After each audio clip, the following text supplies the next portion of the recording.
Welcome to the breakdown, where we break down all the messed up shit. Today, we are looking at Pulse, released in 2001, directed by Kiyoshi Kurosawa. Kurosawa brings us a ghost story in which two young and lonely individuals are contacted and haunted by spiritual phenomena that uses the internet or technology in general as an outlet. Now, honestly, this isn't the kind of disturbing that we usually dive into, but it's a little disturbing in its own way. Another reason we are talking about Pulse today is because we're doing our first collaboration with another channel. Clap that up. We are lucky enough to be able to cover Pulse alongside Cinema Nippon, the channel that creates critical reviews of various Japanese films. We would both love it if after you see this video, you could check out their installment of Pulse to view an excellent explanation of Kiyoshi Kurosawa, the film, and what Kurosawa was communicating beneath the frames. So, Pulse is a ghost horror story contemplating eternal loneliness. As usual, if you want to see what happens, including all the messed up parts, stay tuned for the breakdown.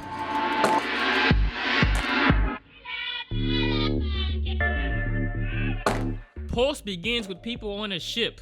A storm seems to be on the way, but this girl here, she stares blankly in the distance. Let's start from the beginning with what she is contemplating. That girl is named Kuro Michi, and she works alongside Sasano Junko and Toshio Yabe. They work with someone else too, but he didn't come to work today, or in the past week. He's been taking some time off, and Junko is quite worried. Their co-worker, Taguchi, is working on a computer disk and they need it soon. So our main girl, Michi, decides to roll up to his apartment and check on him. Pretty empty bus and environment in general. Fine-ass Michi walks up on Taguchi's door, but looks like the entire room needs to be restarted. No answer, so she soon finds his spare key and lets herself in, and gathers evidence for the upcoming class trial. She's looking for the computer disk and her co-worker, but looks like he's cryptically looking out the window over there. Other than being a little awkward, he seems to be just fine, and lets her know that computer disk is on the desk over there. But where did he go this time? Michi's fine ass seems to have some good intuition to know things is pretty weird around her all the time. She looks around for Taguchi, and this time she finds him hanging. He killed himself pretty quick and without resistance. Of course, the police are called, probably hoping that this isn't going to be another Suicide Club in the making. Actually, this came out before that movie. Despite their co-worker killing himself, things go back to normal for everybody but Michi. They all decide to take a look at the computer disk that Taguchi was working on.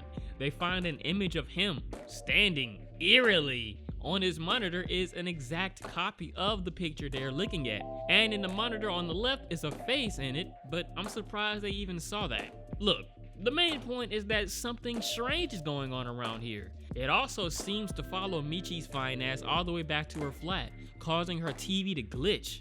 She was pretty exhausted from turning it off though.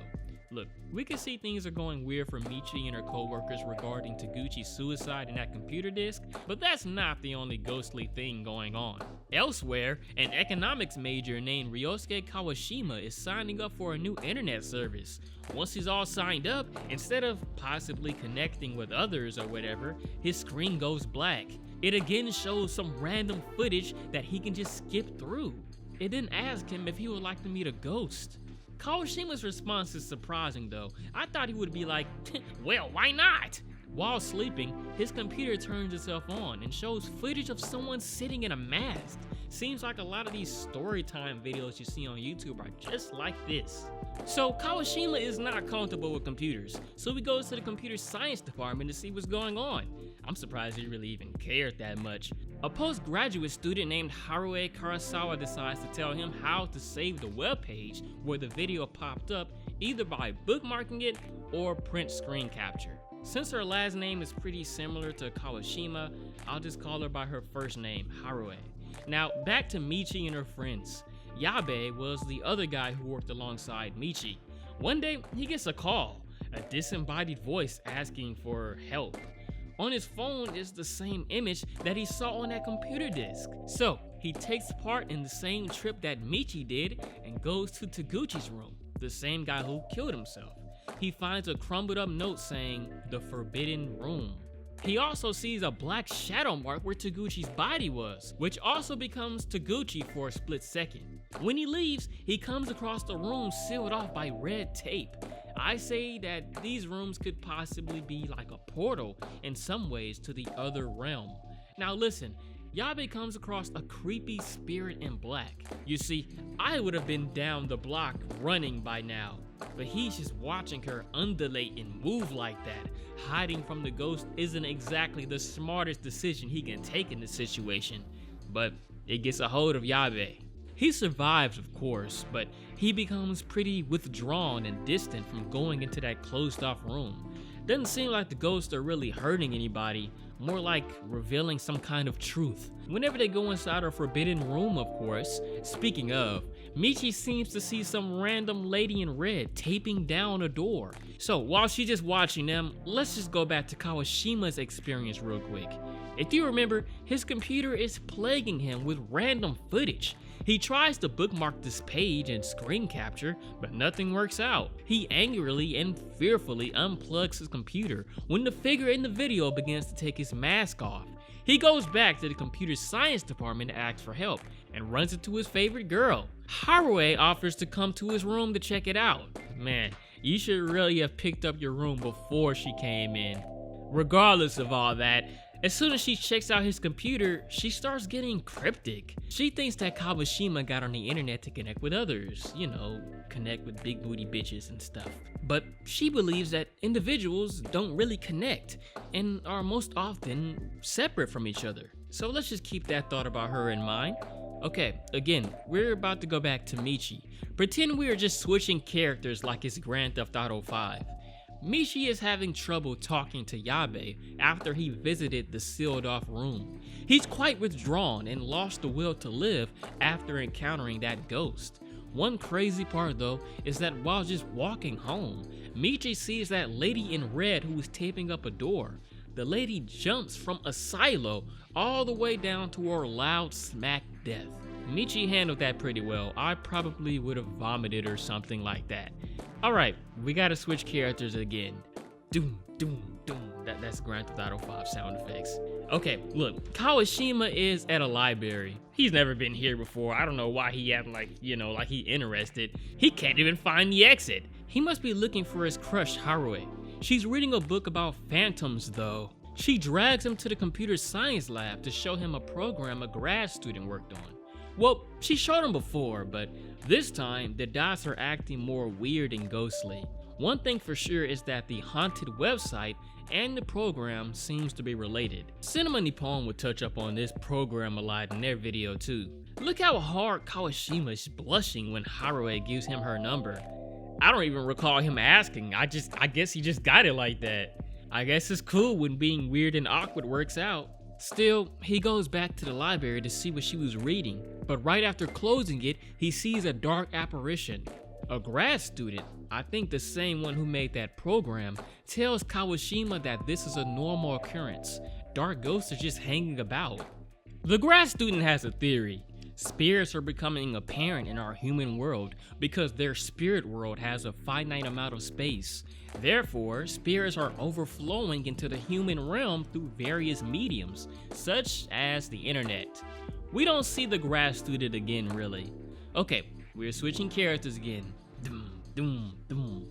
Now, if you remember Michi's situation, her co-worker Yabe lost his will to live, and various people around are just simply going missing. At one point, Michi gets a phone call asking for help. It's Yabe's spirit voice, but that also must mean that he has died. It seems as if he literally just became the Black Stain. Doesn't look like he actually killed himself with anything other than just willing himself away. Now, Michi only has one co-worker left, Junko, but she already succumbs to the desire to check out the sealed off rooms. Michi runs in to save her from seeing a spirit, but Junko pushes her away and gets a strong whiff of ghost in her system. Regardless, Michi drags her friend out of that room. However, just like the other two, Junko becomes withdrawn and hopeless. Michi has to take care of her and even feed her. At one moment, she goes to the corner store on West Shishifuku Street to buy some snacks. Y'all won't get that reference, but it's very empty. It's like people are just vanishing in thin air. Missing cases like those are very spooky, by the way. The store didn't seem to have any employees in it, unless you count this demon hiding behind. Michi was so scared that she shoplifted and ran all the way back home. Honestly, that was pretty hilarious. Hold up. You say you didn't want to switch characters so soon? Too bad. Back with Kawashima, he decided to hit Haruo up, but she didn't answer. So instead, he goes straight to the lab. Looks like it's been vandalized though, possibly by some mean-ass ghosts. Anyway, he tries her apartment next, but really she was acting weird, standing in the rain. She's very crazed and concerned about them disappearing. Kawashima helps dry her off and gets her to calm down and relax. She also confides with him about an idea she has about life after death. Now, most people would like to think that once you die, you probably get to spend the afterlife with your past relationships who have also died, like family and friends. What most people don't consider though is that ghosts are lonely too. This is the idea that Haruo is pondering, and it literally makes the afterlife seem almost as hopeless as no afterlife at all. Well, maybe that is pushing it, but I'm guessing my thinking is that the afterlife must be dark and barren in this film, and the only thing ghosts can do is overflow and affect people's thoughts. Now, Kawashima is naively disregarding all that. He doesn't want to think about death and afterlife and loneliness in the afterlife. He even suggests that in 10 years, they will have a pill that makes us all immortal. It's been 20 years and we still gotta teach grown people how to wash their hands. Back with Michi, she's having a hard time helping Junko, her coworker who walked into the ghostly portal room. She asks, am I gonna die like this? Honestly, she looks pretty dead already, but she states that, well, I'll just keep living on then. Well, that doesn't look like living to me, but what's the difference since we are both so lonely in either realm apparently? Her stain becomes particles that spread all around the room and eventually exit, and this leaves Michi all by herself. Michi calls her mother to confide in her, but she doesn't answer.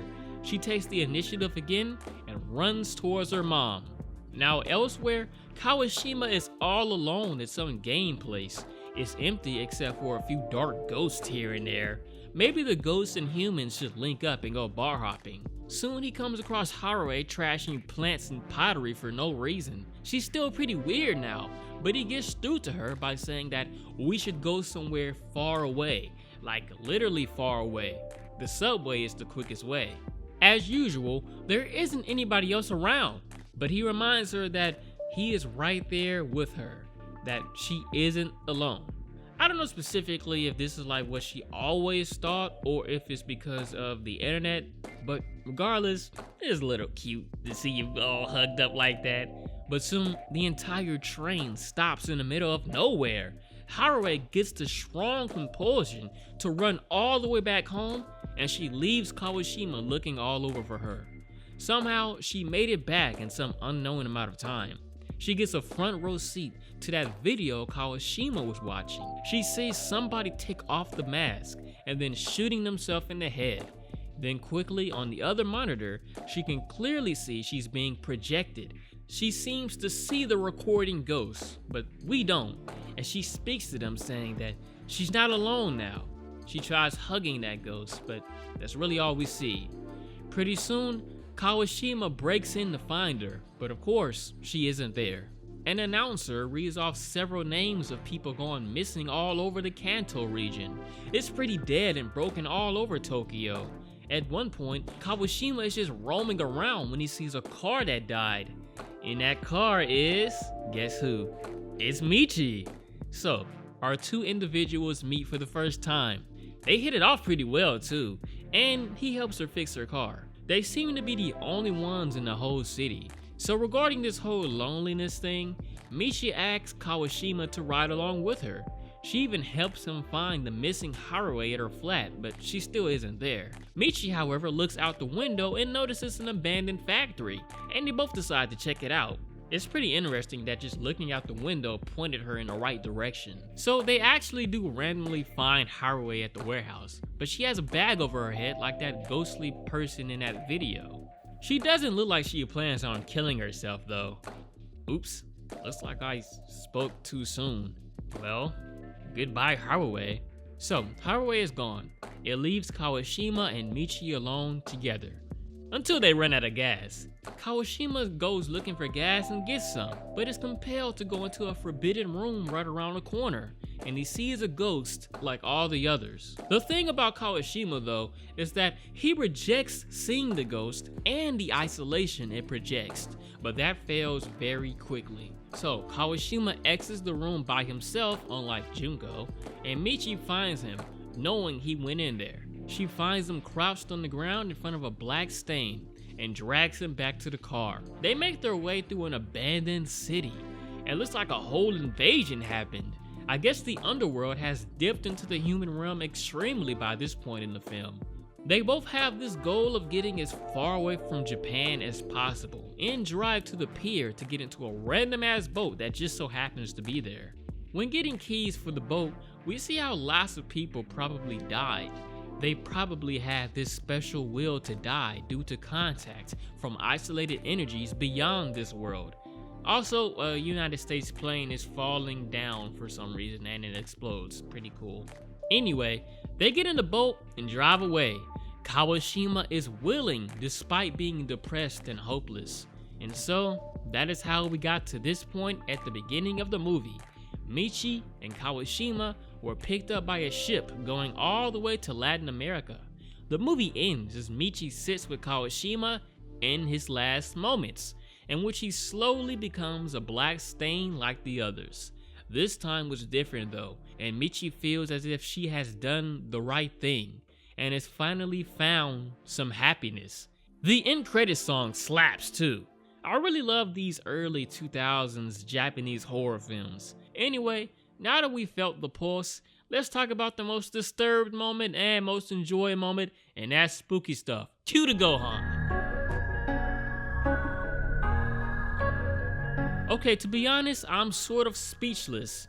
I'm asking myself what to make of this movie and its themes of eternal loneliness and the role of the internet in drifting us apart. Whether it was Michi's experience surrounding the forbidden rooms or Kawashima's experience surrounding the internet, it still begs to question how important connections are and the necessity they carry. The folks over at Cinema Nippon will dive deep into that abstract question, so make sure you check out their video in the eye at the top right. It's right there. So let's get right into it. The most disturbed moment is quite seriously maybe when that lady in red fell down. Other than that, the whole depression cases just from viewing ghosts is kind of alarming too. At the same time, this film isn't trying to unnerve us in the extreme kind of way.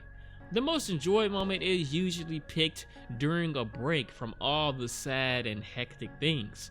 That break was seen at the end when Michi found some kind of solace at the end. Other than that, the credits song slaps pretty good. And that's it. I hope you guys enjoyed this video. Me and Cinema Nippon were organizing and communicating about this video for a couple months, and they worked pretty hard on their take. So, if you want to truly dive into this film and see their excellent understanding of this abstract film, make sure you click on that video right here. They also cover plenty Japanese films regardless of genre, so you should check them out.